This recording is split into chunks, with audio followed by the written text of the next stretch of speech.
Halo, assalamualaikum teman-teman. Jumpa lagi dengan saya Ilham Baris. Selamat datang di channel Purwama The Series. Gimana kabar kalian? Semoga selalu sehat dan baik-baik saja ya. Kali ini kita akan meneruskan merangkum spoiler Wudong Qiankun atau Material Universe 5 episode 21 versi manhwanya ya guys. Dan gak usah berlama-lama lagi, langsung saja guys, cuy.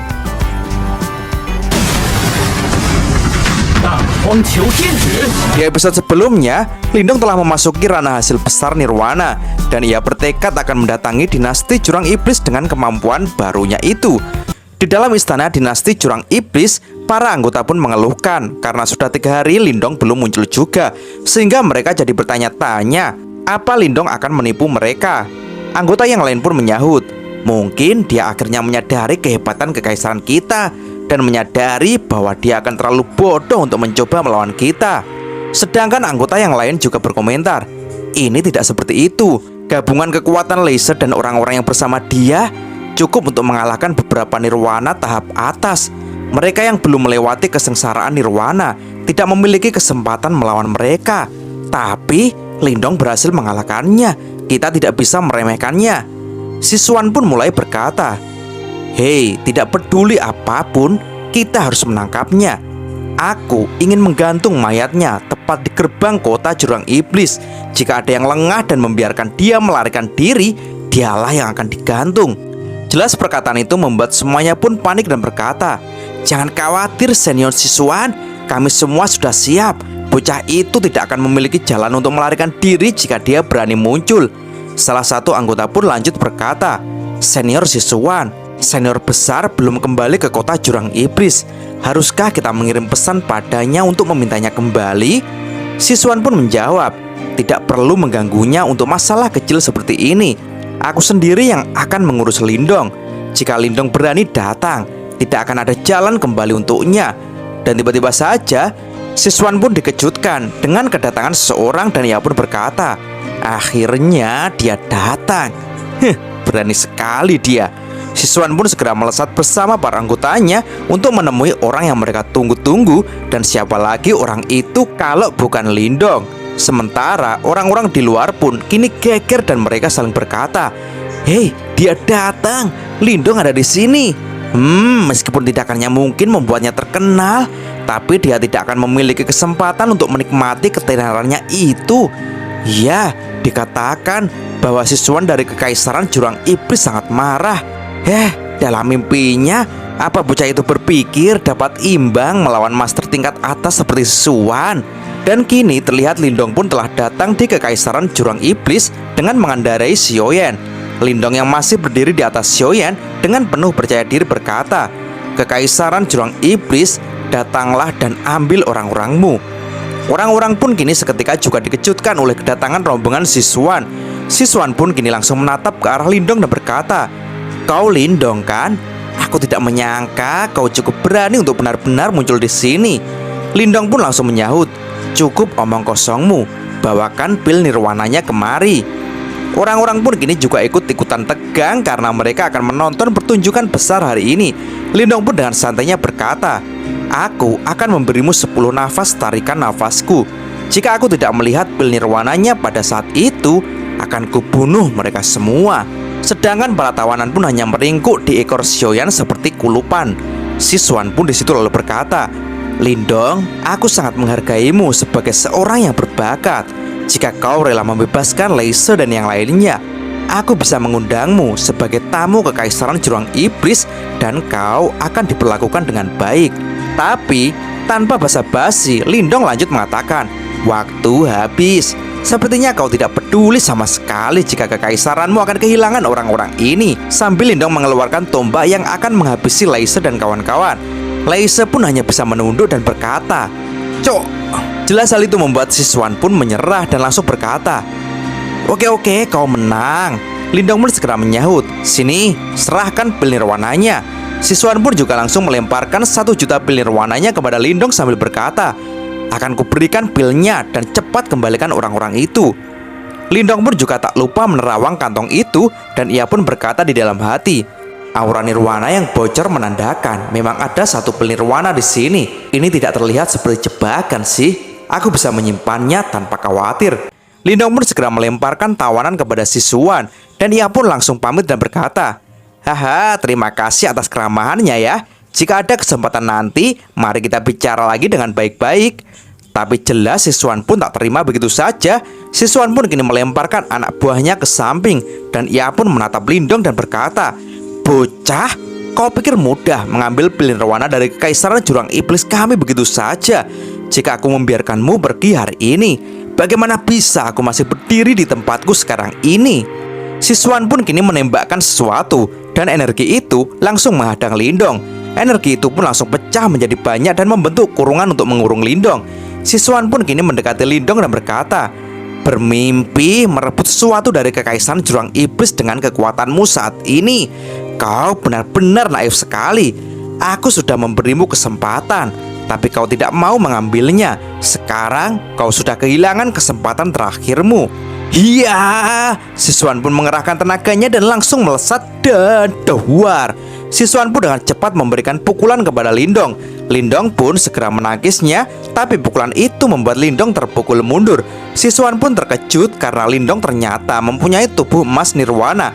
Ia pun lanjut berkata kepada Lindong, "Tidak heran kau begitu sombong. Kau memang mempunyai banyak trik, tapi bahkan naga pun harus berlutut di depanku." Lindong pun dengan santainya membersihkan debu bekas pukulan Siswan dan lanjut berkata, "Tahap 1 Yuan Nirwana. Bisa tidaknya kau menangkapku akan tergantung pada seberapa kuat dirimu yang sebenarnya melihat dua orang kuat yang akan berseteru itu." Siswan pun berkata, "Aku sudah melihat banyak orang sepertimu yang berpikir mereka tak terkalahkan hanya karena beberapa pengalaman yang tidak biasa. Tapi hanya 1 dari 10 dari mereka yang akan hidup, dan itu saja karena keberuntungan. Bagiku, kau tidak berbeda dari mereka. Namun, kau tidak akan menjadi salah satu yang hidup di antara mereka. Kau hanyalah pemula." Lindong pun segera menyahut, "Hei, sudah bicaranya. Kau bacot banget dah." Jelas hal itu membuat Siswan marah dan berkata, "Kau berani memanggilku begitu? Matilah." Kepalan simbol iblis menundukkan gunung. Lindong pun kini juga mengeluarkan sesuatu dari tangannya dan berkata, "Mari kita coba yang kudapatkan ini dari rumah lelang di kota boneka. Aku telah menghabiskan 100.000 pil yuan murni untuk ini, yaitu sajadah kumpulan roh." Siswan pun tampak terkejut dengan apa yang dikeluarkan Lindong dan berkata, "Bocah ini kemampuan untuk melebur 2 jenis energi yang berbeda. Sajadah itu mampu melakukannya." Dan kini Lindong pun mulai mengeluarkan jurus manifestasi andalannya, yaitu Belantara Besar Memenjara Surgawi. Seketika kini keluar dewa manifestasi andalan Lindong. Lindong pun lanjut menembakkan 1 jari memenjarakan langit dan bumi. Dengan kekuatan 1 jari itu, seketika jari itu hancur saat bersentuhan dengan kekuatan Siswan. Lindong pun segera meningkatkan serangannya sampai jari keempat. Tapi serangan Lindong masih tak mampu untuk menekan kekuatan dari Siswan. Hingga akhirnya Lindong pun mengeluarkan 5 jari mengguncang alam semesta. Puncak gunung yang semula terus maju menekan kekuatan Lindong kini berhenti seketika dan makduar. Dua kekuatan yang saling bertabrakan itu pun kini meledak.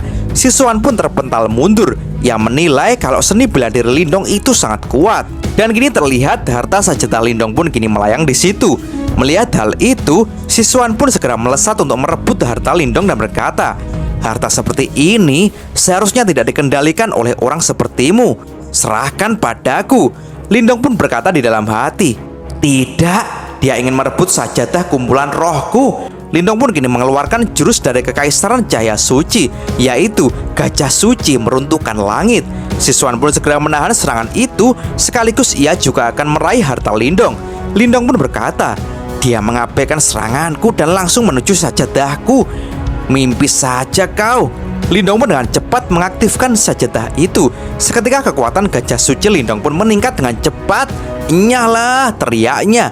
Gajah Suci pun seketika langsung melemparkan Siswan. Xiaoyun ternyata juga tak ketinggalan menonton duel ini dan sambil terkejut ia berkata, "Siswan dipaksa untuk mundur. Dia pasti akan merasa terhina." Dan benar saja, terlihat wajah Siswan pun sangat kesal. Ia pun kini merilis kekuatan yang lebih kuat lagi, yaitu jari pemisah berlian surgawi. Seketika kini muncul energi yang sangat kuat yang akan menembak Lindong. Lindong pun kaget dan merasakan kalau tembakan energi itu benar-benar sangat kuat. Lindong pun dengan cepat segera merilis simbol pelahap. Tapi tak disangka, Sisuan mengarahkan energinya ke harta sajadah Lindong dan Madhuar. Jelas hal itu sangat mengejutkan Lindong. Sajadahnya, dia mengincarnya, sajadahnya, ucap Lindong dalam hati. Sisuan pun tampak puas dan berkata, karena aku tidak bisa memilikinya, jadi kuhancurkan saja. Lindong pun kini hanya bisa menonton salah satu harta kesayangannya itu terbakar dan hancur. Lindong pun jadi marah dan berkata, sajadah yang berharga dengan kemampuan untuk melebur energi sudah hancur. Ini kerugian yang sangat banyak. Dasar kurang ajar. Lindong pun kini mengerahkan kekuatan mental terkuatnya. Seketika kini muncul aliran-aliran listrik yang kuat bercampur dengan aura hitam simbol pelahap yang mengelilingi tubuh Lindong. Orang-orang pun jadi takjub melihatnya dan berkata, apa dia benar-benar seseorang yang baru saja mencapai tahap master simbol surgawi? Bagaimana bisa dia memiliki energi mental yang begitu kuat? Lindong pun kini mulai berteriak, telapak guntur pelahap. Sisuan pun segera mengeluarkan jurus terkuatnya untuk menghadapi itu. Tapi dia merasa terkejut karena ada aura yang tak biasa melekat pada telapak guntur Lindong dan Madhuar. Tabrakan kedua jurus tapak raksasa itu pun meledak, membuat Lindong pun kini terpental mundur. Xiaoyun pun berkata, jika terus berlanjut, Lindong mungkin benar-benar kalah. Dan kini Sisuan pun berkata, Lindong, kemampuan bertarungmu memang di luar dugaanku. Tapi itu seperti yang kukatakan, kau tidak bisa kabur hari ini. Xiaode pun segera berkata kepada Lindong, Lindong, kau harus pergi. Sepertinya terjadi sesuatu di dalam tubuhmu. Baiklah, jawab Lindong. Dan kini di hadapan Sisuan, Lindong pun berkata, apa kau serius berpikir bahwa ini akan cukup untuk menghalangi jalan keluarku? Sisuan pun jadi mencak-mencak dan berkata, hei, apa yang kau ucapkan kali ini? Lindong pun mulai mengeluarkan sesuatu sambil berkata, aku tidak ngoceh kok, ini hanya pengingat bahwa formasi ini hanya membuang-buang energimu saja. Dan ternyata saat ini Lindong mengeluarkan kunci rahasia kuno di tangannya dan ia pun lanjut berkata, aku tidak akan melupakan kau menghancurkan harta sajadahku. Aku pastikan membuatmu membayarnya di pertemuan kita berikutnya. Sisuan pun langsung terbelalak melihatnya. Kunci rahasia kuno, ucapnya. Lindong pun lanjut berkata, aku akan pergi sekarang. Terima kasih ya untuk 1 juta pil nirwananya. Kau lebih baik berhati-hati ketika lain kali kita bertemu lagi. Sisuan pun segera akan menangkap Lindong dengan cakar raksasanya. Sialan, dia mencoba melarikan diri melalui dimensi lain, ucapnya. Dan benar saja, kini terlihat dimensi dari kunci rahasia kuno di sekeliling Lindong. Dan benar saja, cakar raksasa pun hanya menangkap angin saja, karena tiba-tiba saja Lindong sudah menghilang dari situ. Orang-orang pun jadi kaget dan berkata, Lindong menghilang. Sepertinya ada orang lain yang mengikutinya. Dia pasti melarikan diri menggunakan kunci rahasia. Ini tamparan keras untuk kekaisaran jurang iblis. Jelas hal ini sangat mempermalukan Sisuan. Sisuan pun dengan penuh emosi lalu berteriak, sebarkan perintahku. Siapapun yang berhasil menangkap Lindong dan membawanya kemari akan diberi 1 juta pil nirwana yang saat ini ada padanya. Selain itu, kami akan menambahkan 500.000 pil nirwana. Mendengar hal itu, orang-orang pun jadi tergiur dan berkata, jika kita mendapatkan begitu banyak pil nirwana, itu hanya masalah waktu sebelum kita mencapai tahap nirwana. Kau pikir mudah menangkap orang itu? Ayo kita kerjasama. Dan dengan tatapan mata yang tajam, Sisuan pun berkata, Lindong, tidak akan ada kehidupan damai setelah kau menyinggungku. Mari kita lihat berapa lama kau akan dapat bersembunyi. Scene beralih Lindong saat ini berada di dimensi kunci rahasia kuno. Xiaode pun tampak memperhatikan tubuh Lindong. Jelas hal itu membuat Lindong jadi heran dan bertanya, Xiaode, ada apa dengan tubuhku? Xiaode lalu berkata, Lindong, lihat siapa yang di belakangmu. Lindong pun segera menoleh dan ternyata itu adalah Xiaoyun yang langsung berkata, saudara Lindong, aku akan bersembunyi di sini juga ya. Jelas hal itu sangat mengejutkan Lindong berkata, kau, bagaimana kau bisa masuk ke sini?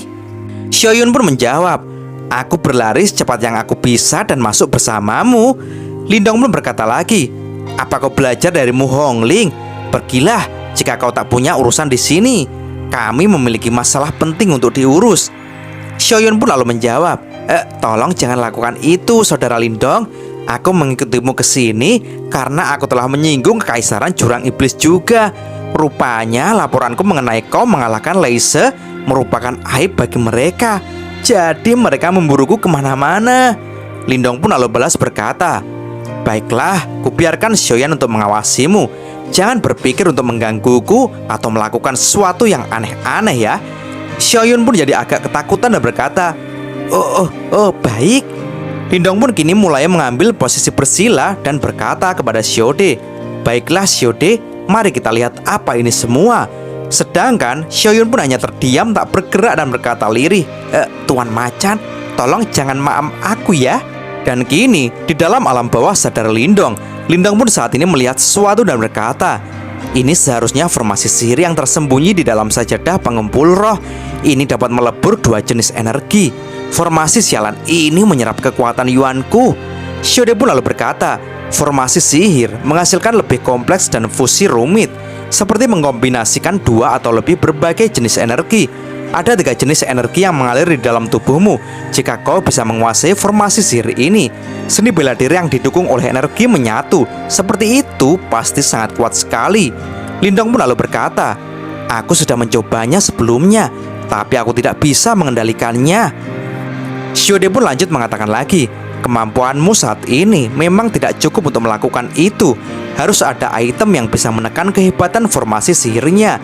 Lindong pun berkata lagi, maksudmu kita bisa menggunakan simbol kuno pelahap dan batu puncak penjara berat untuk mengendalikan formasi sihirnya? Xiaode pun menjawab, yap, benar sekali. Lindong pun kini mulai berkonsentrasi dan bertindak. Karena formasi sihir ini terus menyerap kekuatan Yuanku. Kalau begitu, aku akan menggunakan ini untuk memasuki titik pusatnya. Setelah aku menekan intinya, aku akan dapat mengontrol formasinya. Formasi itu pun menyala dan berputar-putar. Lindong pun dengan sekuat tenaga terus menekan intinya. Sial, perlawanan yang kuat, ucapnya.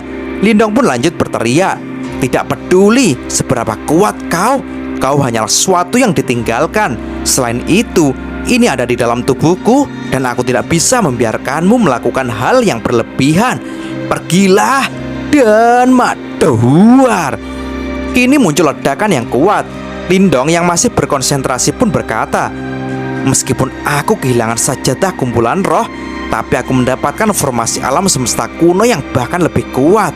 Ini nyata, kehilangan sesuatu ternyata dapat benar-benar berubah menjadi sebuah berkah. Dan kini Lindong pun mulai tersadar. Dan dengan tatapan yang menajam, Lindong pun berkata, Siswan, untuk kali ini semua berkatmu. Dan cerita pun bersambung. Oke teman-teman, terima kasih sudah nyimak alur cerita kali ini sampai habis. Jangan lupa terus dukung channel ini agar terus berkembang ya. Dan sampai jumpa di episode selanjutnya. Assalamualaikum warahmatullahi wabarakatuh.